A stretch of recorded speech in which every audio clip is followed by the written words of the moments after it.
Our unplanned laag begins. Unsa ganito, basta laag na dili planado, madayon jud sigurado. Hahaha, naabot jud mi og mati wala gialang-alang, kay napakyas man sa mong kayo, magmati taoy nanuman dayo udto na. We are now here sa Tambayan Lawigan Beach Resort. 3 o'clock na minaabot mga lalay, so we decided mag-overnight na lang mi. Pina-abrupt na po na plano, may gani Girl Scout mi na jay dalatag duha ka extra nga sanina. Let's have a quick tour sa mga rooms where we spent the night. Kani nga mga rooms, 3,000 ni siya good for 5 packs. If dili ka siya sa bed, pwede ra ka makarent og beddings. As we stepped into our room, we were greeted by a spacious and elegantly designed interior. Mapawaw jud ka sa kanindot mga lalay. The king-sized bed was the epitome of comfort that felt like sleeping on a cloud. This will be a perfect retreat after some long beach activities. The bathroom was equally impressive. Spotlessly clean with modern fixtures, we appreciated the attention to detail. This room has refrigerator, television and closet where you can put all your things. But what truly amazed us was the ceiling. It transformed into a starry sky with colorful lights forming twinkling stars and a glowing moon. It felt like sleeping under the cosmos, adding a magical touch to our stay. Starry, starry night. Mirror, mirror on the door, who is the fairest of them all? Da, kuyawag atake ni lalay, oy. Let's dive into their parking rooms. Pwede mag-park inyong car sa gawas ani nga mga rooms, so accessible ra kaayo. Mao ni siya ang tag 1,500 good for 2 packs.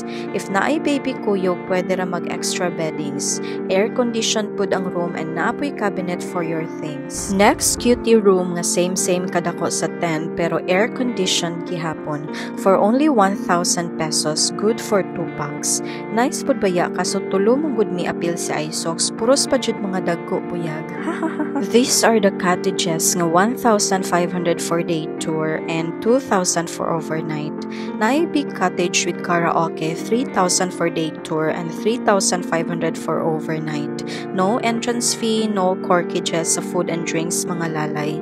Pwede pud mag-camping tent. If you bring your own, just pay 150 pesos. If mag-rent mo og tent sa resort, 300 pesos pud ang bayad. For more infos, visit lang tayo silang FB page Tambayan sa Lawigan Beach Resort kay basin na ako'y wala na mention ng mga amenities nila. And this is the afternoon beach view. Grabe ka-relaxing ang atmosphere.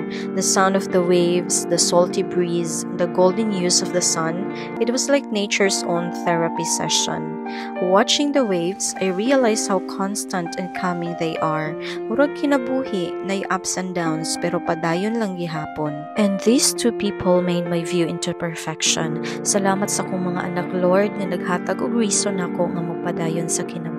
For our dinner, nagpaluto lang mi diri og pork sinigang, kinilaw, bihon ug rice. Ikaw magbuot unsa imong ipaluto basta available lang sa baligya sa tindahan like isda, karne ug uban pa. Kani among ipaluto 1,500 amo ang nabayaran. O di ba sulit kaayo? After dinner, proceed na mi sa among water activities. Nag-rent mi og water bike 400 pesos per hour. Kayak nga 300 pesos per hour. Mauni most requested ni Isox, lipay kaayo siya magkayak.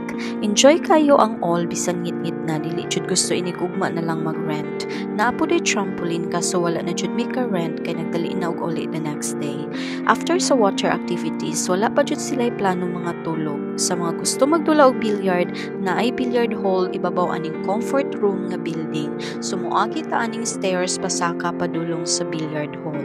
Good morning mga lalay. This is our second day here sa Tambayan. Sayo ko nakatulog gabi kay medyo gikapoy sa biyahe og salom-salom. Wala na ko ni gawas og room para makita ang taob na dagat kay ni ulan pod last night. So karon sugaton ta sa lami ang ambience sa mga lights sa cottages nila. Time check, it's still 5 a.m. pero hayag na kaayo ang palibot. This morning has been a reminder of how beautiful nature is. Simple moments like watching the sunrise and feeling the sun between your toes can bring so much joy. This trip was more than just an escape. It was a journey of appreciation. for nature, for life, and for the people we share it with. Thank you for joining me in this experience. If you're looking for a getaway that combines luxury with natural beauty, this is the place to be. Don't forget to like, share, and subscribe. Until next time mga lalay, keep exploring and cherishing every moment. All I wanna do is find a way back into love. I can't make it through without a way back into love.